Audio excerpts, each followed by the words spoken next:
مرحبا بكم أعزائي متابعي سلسلة قواعد اللغة الآشورية المعاصرة. في هذه الحلقة سنتحدث عن العنصرين الأخيرين من عناصر الكلام، ألا وهما حروف الجر وأدوات الربط. أولا حروف الجر، قديمة السيامة prepositions.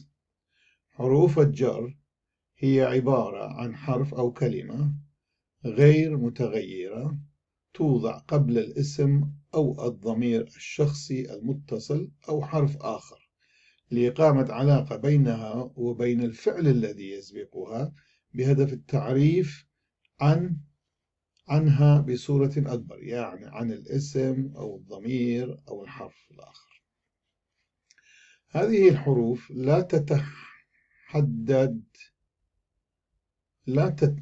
هذه الحروف لا تتحد مع الأفعال ولا تدل عليها، وبهذا تختلف عن الظرف أو الظروف كما رأينا سابقا في الحلقة السابقة، ولا تقوم بربط كلمتين أو جملتين ببعضهما، وبهذا تختلف عن أدوات الربط كما أشرنا سابقا أيضا وكما سنرى في لاحقا.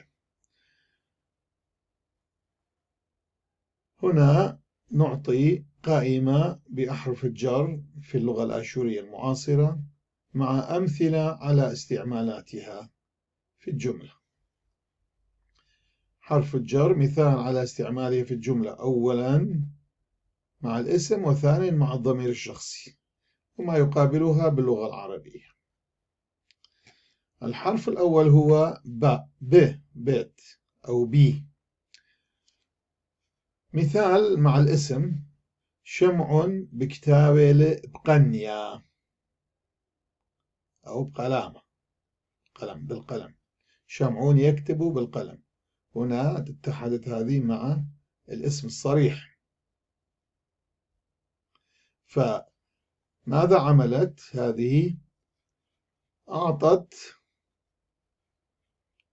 تعريف أكثر عن الكتابة الفعلي. يكتب ماذا أو بأي شيء؟ يكتب بالقلم. شمعون يكتب بالقلم. فنورت أو عرفت أو وضحت أو شرحت أكثر عن الفعل. عندما يدخل هذا الحرف على كلمة مبدوءة بأحد الحروف الشفهية، أي بيت ميم ب، يعني التي تخرج من الشفهية،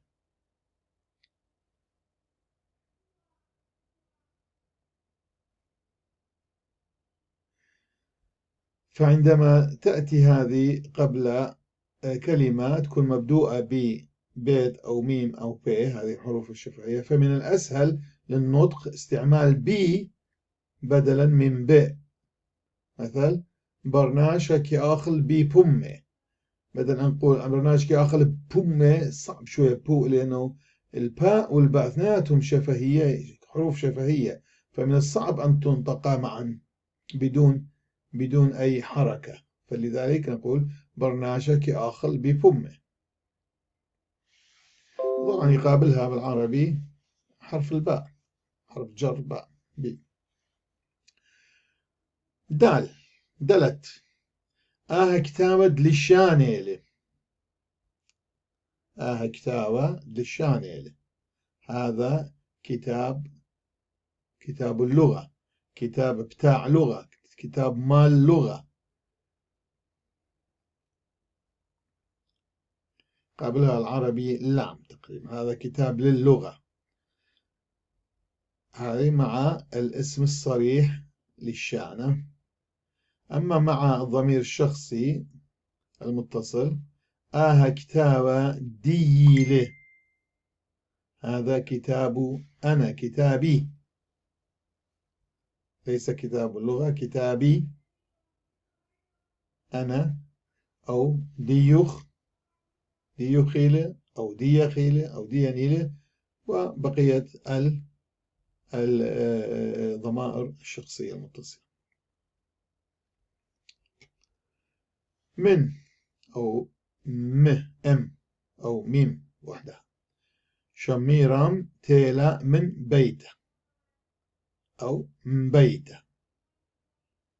شميرام أتت من البيت. العربي من.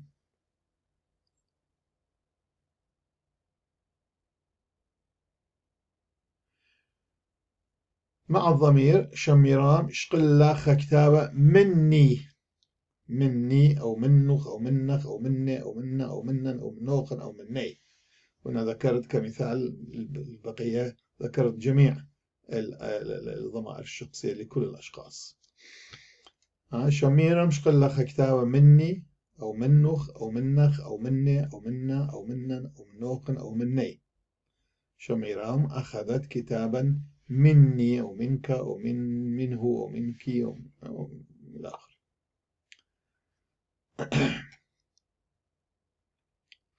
أخ مثل بيتا أخ بيتوخنيل.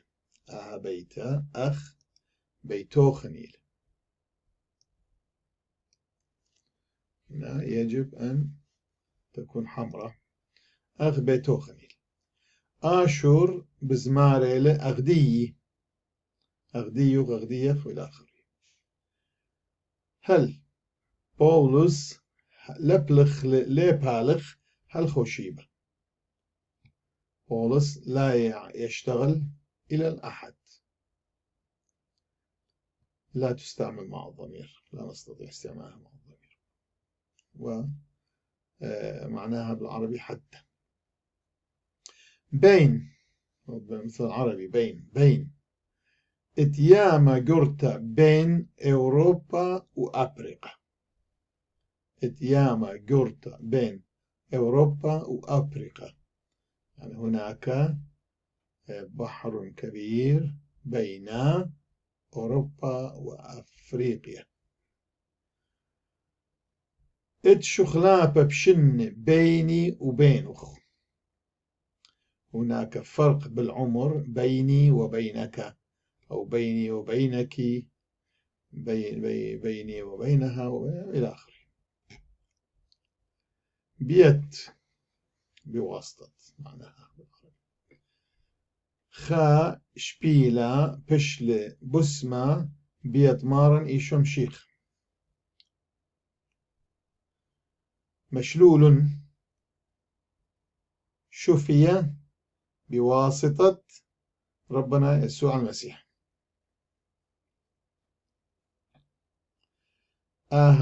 كتابة بشل كتيبة بيدي. هذا الكتاب كتب بواسطتي، مني بي ديوخ أوكي الآخر. بوت من أجل. مشيقة مثل بوت برناشة، والبعض يكتبها بوت بالتاء لكن نفس المعنى. مشيقة مثل بوت برناشة. المسيح مات من أجل الإنسان. أنا تيلي بوت ديوخ. أنا أتيت من أجلك، أو ديخ أو دية أو إلى آخره بقية الضمائر الشخصية. جو في طيرة جو قبسيلة. الطير في القفص.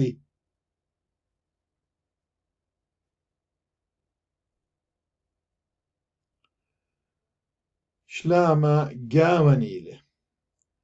السلام فينا، في داخلنا فينا. جاونيلة فينا. جاوخ فيك فيكم فينا فيهم فبقية مع بقية الضمائر الشخصية. كس عنده. غزالي خاققوانا كس أين دمية. رأيت حجلا عند عين الماء. غزالي خاققوانا كس أين دمية. كتاوخ كسليلة أو كسليلة أو كسلانيلة أو بقية مع بقية الضمائر الشخصية. يعني كتابك عندي هو. عندي هو، أو عنده عنده عندها مع بقية الضمائر الشخصية. الكس مع لمد، كس مسبوقة بلمد. عند، لكن هذه تستعمل عندما يكون الفعل حركيا، يعني أذهب إلى عند بالعربي يقول إلى، عندنا نحن نقول إلى، ممكن نقول أذهب إلى. آشور خشلة الكس بابو، آشور ذهب إلى عند أبيه، ممكن العربي نترجمها ترجمة حرفيا نقول إلى عند أبيه، يعني ممكن تكون هذه إلى عند. قا أو طاء أو له، ثلاثتهم تستعمل من قبل الآثوريين المعاصرين أو الآشوريين المعاصرين. مريم زنا صولة قبرونو نينب، مريم اشترت حذاء لي أو إلى ابنها نينب. وإذا استعملنا الضمير الشخصي نقول مريم زنا صولة قالي لي، قالوا لك، قال له، إلى آخره. مريم زنا صولة طه، إذا استعملنا طه، مريم زنا صولة برونو نينب، يكون مع الضمير طالي، طالوخ، طالي، طالا، طالوخن. لا لمت لي بالعربي، إذن لي إلى أو لي. تميمة بزالة للمدرشة، تميمة يذهب إلى المدرسة.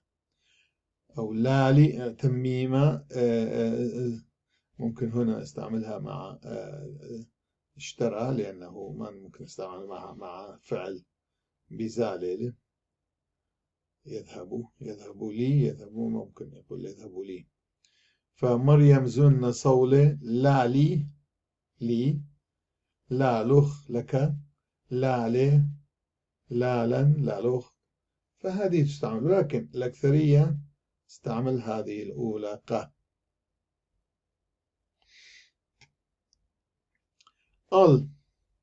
كتابة الباتوريل، على كتابة الباتوريل، الكتاب على المنضدة هو. خاكي بمبل اللي، حجر وقع علي، اللي الله عليك، الله عليك، وإلى آخره. خد تحت. قاطو توتيلا خد كرسي. القطة جالسة هي تحت الكرسي، ممكن هو تحتي، خوتي، خوته إلى آخره. لوقا كي الشولة خورة نينوس، لوقا مع، يعني لوقا يذهب إلى الشغل مع صديقه نينوس. أو لوقا كي الشولة أمي، إذا استعملنا الضمير الشخصي، أمي، أمخ، أمخ، أمي، أمخ.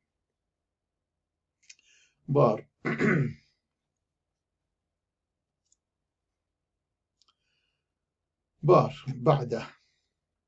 لوقا كياز أو عفوا آشور مطيلة بر توما، آشور وصل بعد توما. أو آشور كليل باري، إذا استعملنا الضمير آشور واقف هو بعدي، يعني ورائي. باروخ بارم وبقية الضمائر الشخصية. قبله. توما مطيلة قم آشور، توما وصل قبل آشور. توما كليل قامي، توما واقف قبلي. قامخ قامي قاموخ بقية الضمائر. برق مقابل مدرسة برق بتكريه لا، مدرسة هنا مقابل المستشفى هي.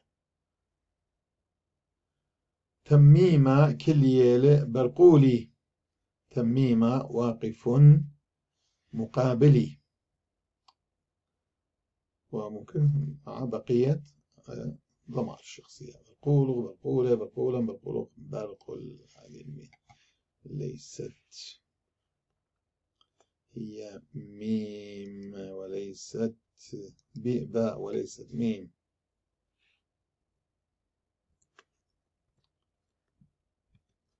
برقولخ برقولي. درقل ضد،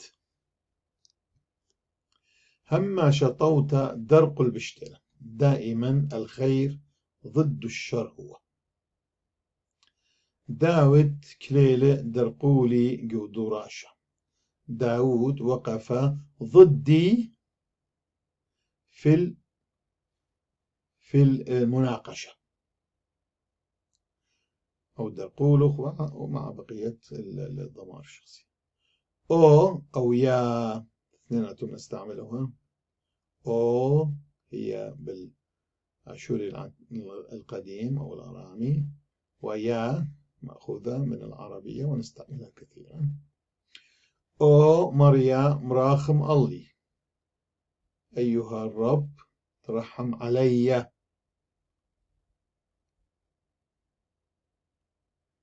أو مريم رحم الله، أو يا مريم رحم الله بنفس المعنى. ويستعمل للمنادات، طبعا هذا الحرف للمنادات ولا يأتي مع الضمير، ممكن نستعملها مع الضمير دائما مع الاسم الصريح. مريم مريم. أوه أوه أوه أوه أوه منخ يا موتى، ممكن نستعمل أيضا وأوه، لكن على أكثر أوه منخ يا موتى. منك أيها الموت، يستعمل التشكي ولا يأتي مع الضمير. واي تعني ويل، واي البرناش لبانة، الويل للإنسان المحتال أو المخادع الماكر. ويلي أنا خطايا، ويل لي أنا الخاطئ. ويلخ ويلخ، هذه هي حروف الجر التي نستعملها في اللغة الآشورية المعاصرة. توضيح: أولا، عند دخول أحد هذه الأحرف بدلت لام فقط، هذه من الأحرف الجر فقط، هذه الثلاثة عندما تدخل على كلمة مبدوءة بحرف ساكن فمن الأسهل للنطق إعطاء حركة زلامة طويل لهذا الحرف. مثال: دقيمت بدلا من قيمت صعب النطق، فلذلك نعطي حركة للحرف هذا دقيمت بدلا من قيمت، صعب شوية لأنه ساكنين مع بعضهم. لبرونا بدلا من لبرونا. بشلامة بدلا من بشلامة. ممكن نستعمل بشلامة، نضرب بشلامة كأنه تخرج من الفم كأنها بي ليست باء، إنما هي بي ليست بيت بي. فلذلك قسم من الناس الذين لا يعرفون الكتابة والقراءة عندما عندما يريدون أن يكتبوها باللغات الأخرى مثلا يكتبوها يعني بحروف لغة أخرى مثلا الحروف الإنجليزية، يكتبوها هذه بي بدلا بي، هي بي، لكن تخرج من الفم كذلك عندما لا تكون محركة. لذلك لأجل وضوح النطق نعطي هذا إزلامة لها بشلامة. هنا لا يكون ليس هناك مجال للاختلاط أو للسهو. بشلامة.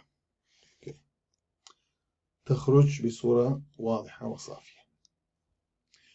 ثانيا، عند دخول حرفان من حروف الجر على كلمة فالحرف الأول يبقى ساكن، أما الثاني فيأخذ حركة زلامة طويل. مثال: دبقيمته، دبقيمته، دبقيمته، دبقيمته، بشلامة، دبشلامة، دبشليوته، دبشليوته، دبقيمته، دبقيمته، دبقيمته، يعني بالقيامة.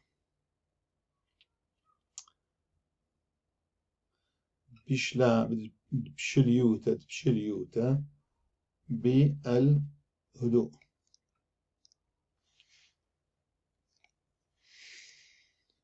الفصل التاسع: أدوات الربط. انتهينا من أدوات الجر، من حروف الجر، نأتي إلى أدوات الربط الساري conjunctions.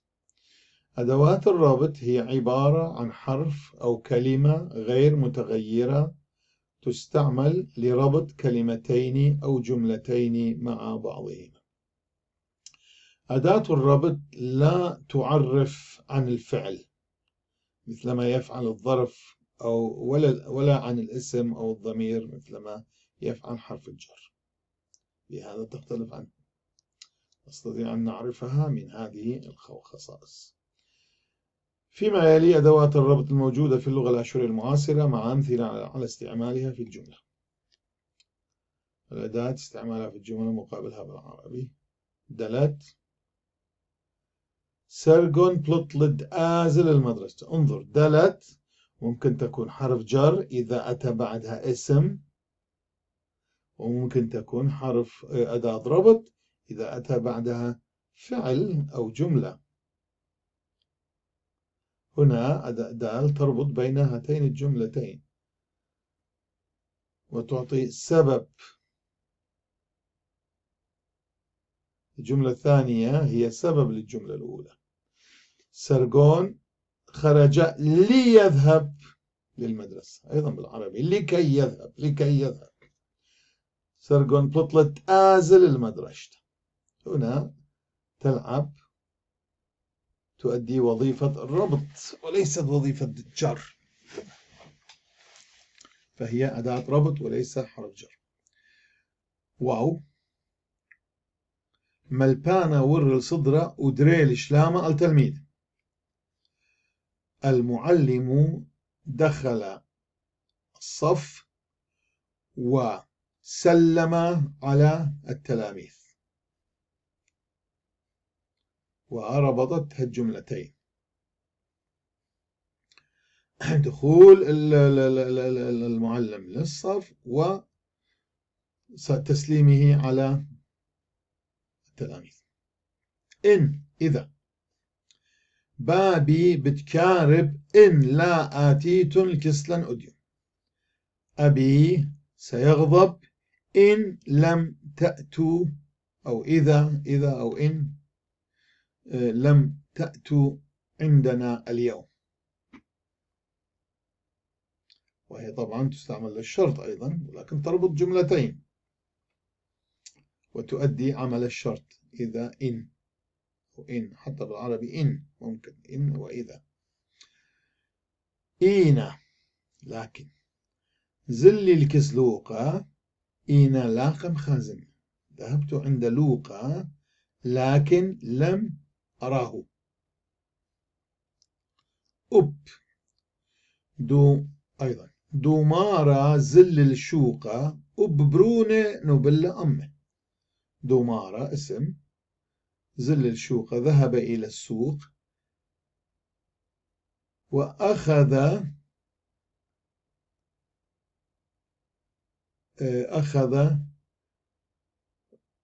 أيضا ابنه معه. انظروا، هذه تأتي قبل الاسم في العربي، نقول دومارة زل الشو. إذا ما أردنا أن نترجمها حرفيا بالعربي تكون هكذا: دمار زل الشوقة أيضا ابنه أخذ معه. ولكن بالعربي لا نستطيع أن نترجمها هكذا، لأن كل لغة لها صيغتها يجب أن نقول دمار ذهب للسوق، أخذ أو جلب ابنه، وجلب ابنه أيضا معه. أبز كذلك: طلاية أو يالزور طلاية مخملاننا أبز مكشخاننا. الأطفال الأطفال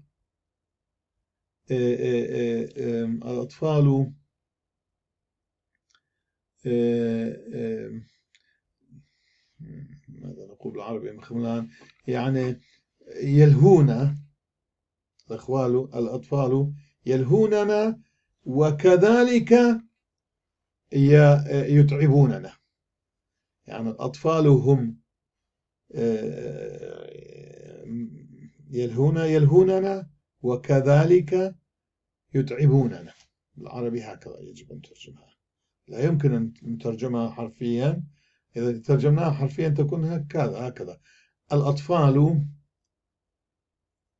هم لاهين، وكذلك هم متعبون.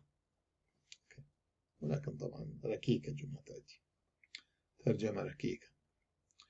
أبخى لا أحد كل يسكولاي قريلون إين أبخى لقريل أخ مريم. جميع الطلبة قرأوا الدرس، ولكن لا أحد قرأ مثل مريم. يعني مريم قرأت أحسن من الجميع. إيتا حينئذ إيتا تلميذ شقل مارا رقل. حينئذ ترك التلاميذ ربنا يعني حينئذ ترك التلاميذ المسيح وهربوا. طبعا هذا حدث من الإنجيل، مكتوب في الإنجيل. آبن خليوتا ليلة سبايقة خلمانا آبن دي لباسمتا ولو بالرغم من آبن. الحلاوة أو الحلويات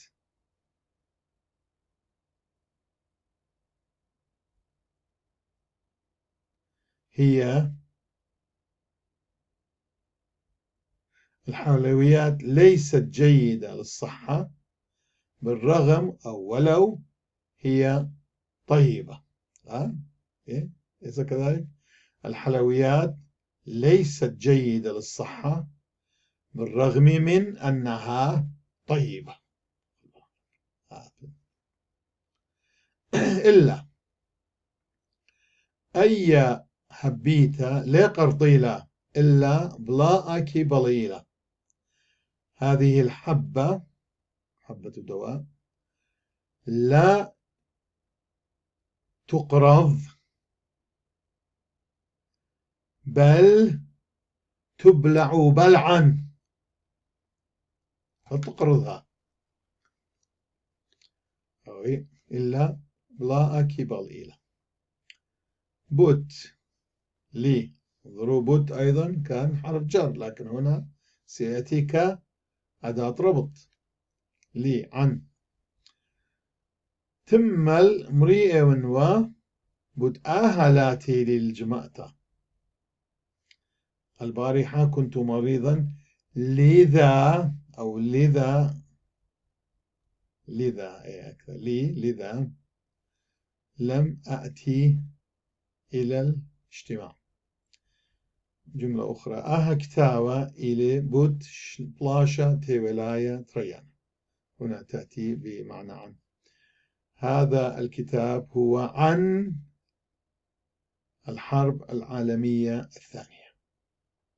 انظر بود بالعربي ممكن تعطي معنى لي أو لذا وعن أيضا كما نرى في الجملتين.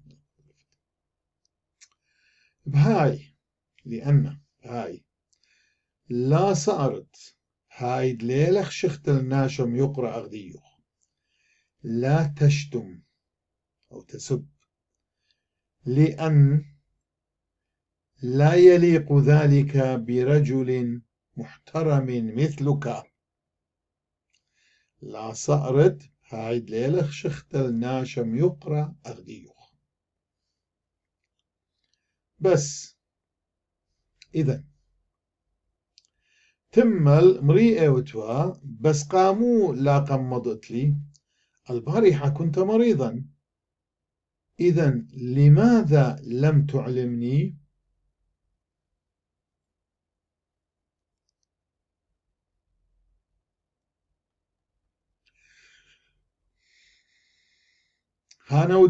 هانودين كلمتين وتختصر بها هي نقطتين ودلت وتعني هانودين. كتاوة تعني أي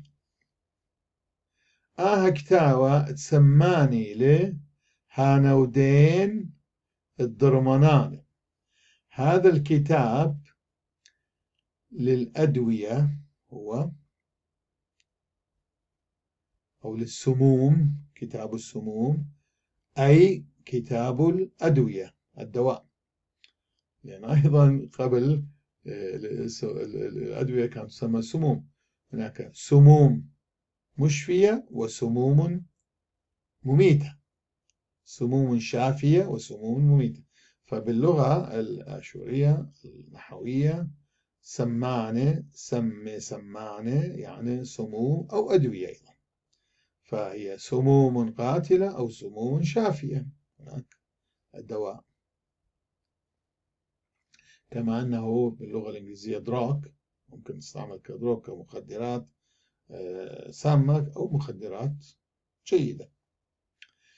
يعني هي عربية الأصل هذه وتعني أيضا يعني نفس الشيء، يعني ونستعملها أيضا بدلا هانودين. يعني هاو ناشا لا ليلي يعني ليه ماسة همزم. هذا الإنسان أخرس أي يعني أو يعني لا يستطيع الكلام.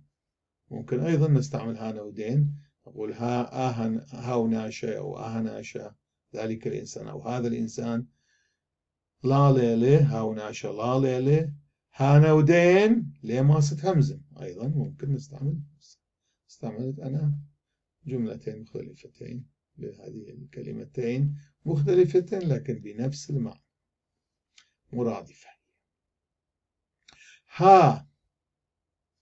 بالعربي هو ذا هاي براتتهم زملا باصو تمل هدولتيلة تلك البنت التي تحدثنا عنها البارحة هو ذا قد أتت. هاي براتتهم زملا باصو تمل هادولة تيلة هر مثله راديت دبابي راديت أو أوتوموبيل نستعمل راديت هي أصلية أوتوموبيل بالإنجليزي نستعملها أيضا. هر أغديلة يعني سيارة أبي هي مثل هذه هي مثل هذه أو مثل هذه هي. زي وتأتي بعد الاسم واسم ما. شيتا زي ورا من خيّن تعني أيضا كذلك. هذه السنة أيضا عبرت من حياتنا من عمرنا، مثلا نقول جلفي راحت من عمر. ين تعني أو اديو بتآتت المشتوتة ين بتآزت السينما اليوم ستأتي للحفل أو تذهب إلى السينما؟ طبعا تستعمل الاختيار بين شيئين. كد يعني عندما كد غزيلي إيشو الكنش سقل الطورة عندما رأى يسوع الجموع صعد إلى الجبل. هذه جملة مأخوذة من الإنجيل.